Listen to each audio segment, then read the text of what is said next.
What you focus on becomes bigger, yes, but what you sacrifice on becomes more appreciated.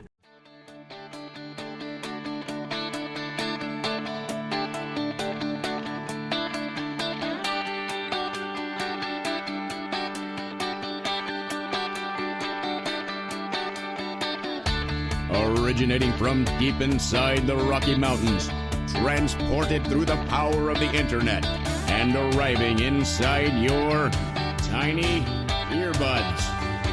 It's the Appraiser Coach Podcast. Minisode. Welcome back to another minisode. Dustin Harris hanging out once again in the podcast chair. Welcome. Thank you for joining me, everybody. Sure glad you're here. We are going to wrap up the Principles of Prosperity today. And before we do so, I want to remind you that we're sponsored by ANOW Software. ANOW we've talked about every single day for the last, every single week, for the last 16, 17 weeks as we've talked about the Principles of Prosperity. Folks, ANOW Software is where it's at when you want to find a way to better manage what you are doing, to better understand what you do, what we all do. Check them out. Awesome program. It's anow.com, ANOW.com. All right, folks. We did it. And as I look back on the time slots, my goal in the beginning was to briefly, and I want to emphasize that, briefly introduce you to the principles of prosperity. And by briefly, my goal was under 10 minutes. Now, with the music, we might have creeped over that a few seconds here and there on some of these episodes, but I don't think so. I tried to stick to around 8-9 minutes with a minute for music. I think we're probably right in there, but the goal here is not necessarily the 10 minutes. It's the fact that I didn't want to go into a lot of detail. I wanted to leave you hungry to be able to study these on your own, because let's face it, there's another principle out there, right? And the principle is that what you focus on becomes bigger, yes, but what you sacrifice on becomes more appreciated. And when you sacrifice to learn these things, one of the reasons I feel like I've been successful over the years is because I've been on both sides of the fence. I spent the first 12 years of my life as an appraiser doing what everyone else was doing, and I was not happy. I was not happy with my results. I was not happy with the long hours every week that I was working, the fact that I couldn't take a vacation and feel like my appraisal business would not fall apart. There were so many things that I did not like about myself, did not like about my business, and I decided to do something different. Now, the bottom line is I painted as the first 12 years of my life, I did this, and then the next 12 I was successful. That's not how it worked, not even close. But I will say this, the first 12 years of my life as an appraiser were a struggle. And I really did live paycheck to paycheck, had no savings, really didn't do what I should be doing, right? And then I stopped doing that. I felt like I was wasting my time. I felt like I was putting energy into something that really didn't help in the long run. And that was a concern. That was a struggle for me. And so let's be honest, folks, I had to put in some blood, sweat, and tears to learn these principles of prosperity. I told you the story in the introduction. I'll just reiterate it here. I spent about 3 years of my life with no television, right? Not that was a big sacrifice, but I point that out because I had about 2 to 3 hours every night that I was previously using for other things, right? Mindless TV, if you will, to study principles of prosperity. I started with the founding fathers, and I went to other individuals with business and politicians and finance people and relationship gurus and so many what I would refer to as successful people. And I started coming up with these principles. And when I saw the principle replicated, right? So someone would do something, and then I would realize that, okay, for example, I first heard of the principle of the mastermind through Napoleon Hill. But here's the thing. I saw that many successful people utilized it. Remember, it was success principle number 6. Success is accelerated when you surround yourself with others.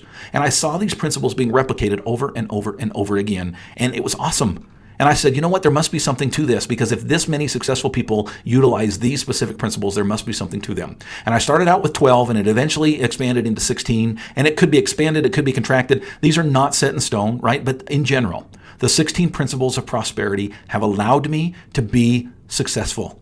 And yes, I failed along the way, and yes, I had to bootstrap myself back up and dust off and keep going. But the bottom line is, when I live these principles, I find success. I want to pause here and remind you that when you utilize ANOW software, you will also find success in the ability to manage your business better. Specifically, your appraisal business. ANOW software was developed by appraisers for appraisers to help you to manage every single last aspect of your appraisal business. Folks, if you've not checked them out so far, my friends, please do so now. It's anow.com, ANOW.com.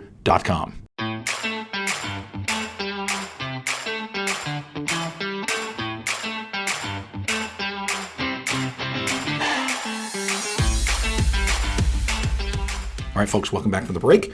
We got a few minutes. I want to wrap up by just recapping each of the principles of prosperity. There are 16 of them. Remember, they are not necessarily in order. One is not necessarily more important than another. Some stand independently. Some must be combined with other principles. But in general, these are the 16 principles which I attribute my success to. Principle number 1, pay yourself first. We talked about the richest man in Babylon, the fact that I put 10% away first before I pay anybody else. Number 2, pay charity second. I am not super, and forgive the pun here, religious about this like I have been in the past, but I love the opportunity to reach out and to share with others, to find opportunity to give to those that are in need. Principle number 2, pay charity second. Number 3, money is only a tool. Folks, if you will think about money no differently than you think about your toolbox and the wrench or the screwdriver or the hammer that you find, there are certain tools that you use for certain things. Money is only a tool. Number 4, money follows value. That's right, folks. When you give value, money follows. We talked about the painter that painted the store, right? And the exchange for the can of beans. And remember that exchange, money is simply an exchange. It's a representation of the value that you have given or the value that you have received. Number 5, technology's purpose is to serve its master. One of the tools that I use in my training is the 3-leg stool, and one of those legs is technology. Utilizing technology for betterment. Number 6, success is accelerated when you surround yourself with others. Again, this is the power of the mastermind. This is the power of a mentor or a coach. This is the power of surrounding yourself with the law of delegation and great team members that will help push you forward. Number 7, people thrive when they love what they do. I'm a big fan of finding out what your mission in life is and sticking to it. If you can utilize your mission on a daily basis, you will love what you do. And as it has been said, you'll never work another day in your life. Number 8, 80% of success comes from 20% of effort, sometimes referred to as the Pareto principle. 80%, it's the 80-20 rule. 80% of success comes from 20% of your effort. Number 9, people expand work to fit time, sometimes referred to as the Parkinson's principle. If you understand this in yourself and you understand it in the people that you hire, you will be much more successful as a consequence. Number 10, averages and cycles rule the universe. The law of averages, look it up. If you can utilize it, you will be successful financially in your relationships and others. Number 11, what you focus on becomes greater. We talked about The Secret. And one of the biggest problems I have with The Secret is the fact that it's not just about believing, okay? It's about what it causes you to do, which brings us to another principle that I'll get to in just a second. But first, let's pause and remember that there is principle number 12. Integrity will ultimately make or break you. Folks, we've seen it happen. Great people fall very hard because of lack of integrity, or vice versa, right? It will eventually make or break you. And this brings me to number 13, which is related to number 11. Remember, number 11 is what you focus on becomes greater. Number 13, prosperity comes through action. That's right. The difference between 98% and 2% is the 2% actually take action. Number 14, velocity of money is exponential. This one was a little bit more challenging to get through, a little bit more difficult to understand. Just look up, Google velocity of money. Velocity of money. Number 15, replication increases productivity. We talked about procedural manuals, the law of procedures, documentation, follow through. 2 is 1, 1 is none. Again, replication increases productivity. And finally, number 16, freedom and liberty fertilize creativity. Doing what you want, when you want, with whom you want, because you want. And there you go. The 16 principles of prosperity. I thank you for following me and walking through this journey with me. You're not going to be perfect on each of these, but I hope that you'll take the time to utilize these more fully in your life.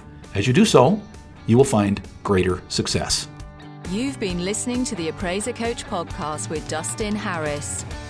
If you like what you hear, please give us a 5-star rating and post a short review on iTunes. For more in-depth insider information on how you can make more money as a real estate appraiser, visit theappraisercoach.com and sign up for the All-Star team today. Thanks for joining us. And now, get out there and create some value.